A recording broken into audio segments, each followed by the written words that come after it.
কাঠাই কাঠাই মকর ডুব আর ঘর আছে তিড়াই তিড়াই পিঠামুড়ি আর সেই ফাঁকে ফতেপুর আছে আর ধুলা উড়া উড়ি। চলো তাহলে প্রথম থেকে শুনো। ভোরের বেলায় বান দিয়ে যাই দেখি জুয়ান গুলান কাঠাই কাঠাই পুরা মকর ডুব দিয়ে দিয়ে যজ্ঞ করা স্টাইলে আগুনও তাপে লিতেছিল। তারপর মাঠ দিয়ে যাই এখানে নলকূপ সালে দেখি দাদুর ম্যাডাম দিয়ে টুসুর কিট বলে বলে এলে আছে। আর এদিকে আমার ঘরের ম্যাডাম ড্রেস পেন্টিং করে রেডি হয়ে আমাকে মেলা দেখার জন্য বালতেছিল। তারপর আমার বুড়া দাদু গরম জলে ঠান্ডা হয়ে রোদনা করতেছিল। আমার চেংড়া বন্ধু লয়ে কিসে কম এদেরকে দেখে কোনে আমিও ঘর যাই সবার ঘরে ঘরে উলকে উলকে দেখতেছিলি কার ঘরে কি হয়েছে না হয়েছে, কারো ঘরে রেডি হয়েছে। তারপরে ওখানে আমি আর প্রধানমন্ত্রী দাঁতলা দেখান দেখে আমরা মকর ডুব দিতে পারেনলি। তবে আমাদের কুলির মাস্টার মশাই গরুগুলানকে মকর ডুবো ছেড়ে নাই পড়তে বসাতে। আর কেউ কেউ তো স্নান করে করে ঘরে যেতেছিল। আগুন শেষ হওয়ার পরে 5 লাখ ধারে ধারে বসে বসে দাঁত পেয়ে যাচ্ছে। কারণ মকরটা নিজে না ছিনে বৌদির জন্য বালতিয়ে বালতিয়ে জল লেগে ঘরে মকর ডুবটা সারাই নেবে, সেই জন্য জল নিয়ে যাচ্ছে। তবে আমি আর প্রধানমন্ত্রী বাঁধের ঘাটে বেশি ভাবনা দেখাই, আমরা টপ ডাব ডুব দিয়ে স্নানটা সারে ফেলছি।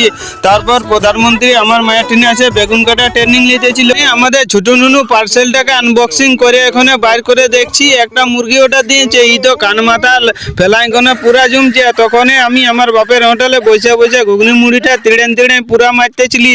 তবে আমিও ছাপড়ির মতন ড্রেস পেন্টিং করে বাপের হুড়কা ভাঙে এখান থেকে এন্ট্রি মারে বাইরে গেলছিলি। তারপরে আমরা 3 মহারথী 32 দুগুণে 96টি দাঁত বার করে ফতেপুরের মেলায় পৌঁছে গেছিলি। পৌঁছে কোনে আমাদের প্রধানমন্ত্রী টিকিট কাউন্টারে আসে 500 টাকা চেকটা ধরাই। এইখানে 2 মহারথী বিনা চাকনা লাল টানতেছিল। আর কেউ কেউ তো পিঠামুড়ি খাইয়ে খেয়ে এখানে পুরা বলো উনাতেছিল। আর এদিকে রণক্ষেত্রে জিদ্দে একজনকে গোলটাইও দিয়েছিল। তখন ডাক্তারবাবু সেই বোতরে কাঁথা টিপা সুতাইয়া বস্তা টিপা স্টাইলে সেলাই করে দিয়েছিল।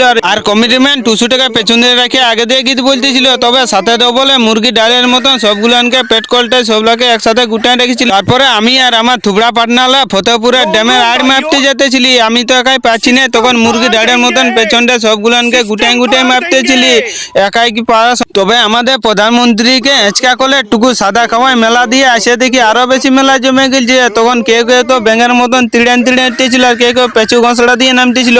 তবে ইয়ারা 50 টিকিট দিয়ে কন্যা দেখতেছিল। আমরা তখন একসাথে ফতেপুর আছে পুরা